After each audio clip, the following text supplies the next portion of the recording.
pena ni mali chinaso chimene mulungu akatilangire nkusayamika kusata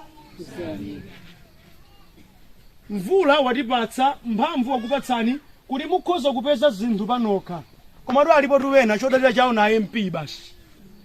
ukadzanja ine tukuma ukadzanja ine kuma ukadzanja ine ukadzanja akuluakulu ndi ufiti tumene uli kamachimukana kodi mmadziwa kuti akadzanjaso alini wawo mayi wawo alini wawo zibale wawo kodi ino anodika dzanja angalero sefe unopuno andikidera chatuyo nchachikulu kwambiri zedi koma tu hayi ukadza chikobadwa mwana nimafuna matewera moti mmene wabereka mwana zoti atafuna matewera sumaona okonedwa ine ndimati ndinene uwu ndi uchimo ndithu tivomere zilipo zina zimene MP adera lino akhoza kutithandizira ali kodi koma mpaka lani matewera wana omwe ndakuvotera tundine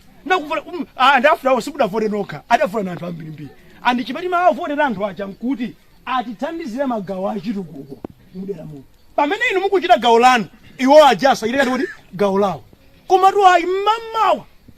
tayo pepa sande mipingo yomwe pepa sande kuno pepa sande kuno ayi ngati marangwanika ya mafuta ya ntumizani tudikirira akuluakulu muli machati changati ndela lino muli anthu angati ndela lino ndeni mati ndilengeze pano ngati mudalireka dzanja yekha mugona ni njala chifukwa zina sakwanitsa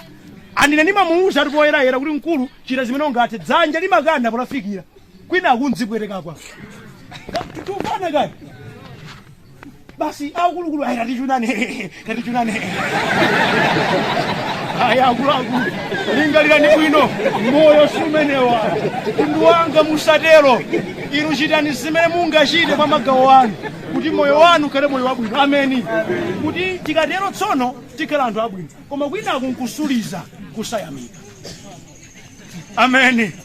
olonso munthu wina akati wakuthandiza nkulipena muzirani kodi muziyamika ndikumachita zinthu monga mmene mulungu adakuchitirani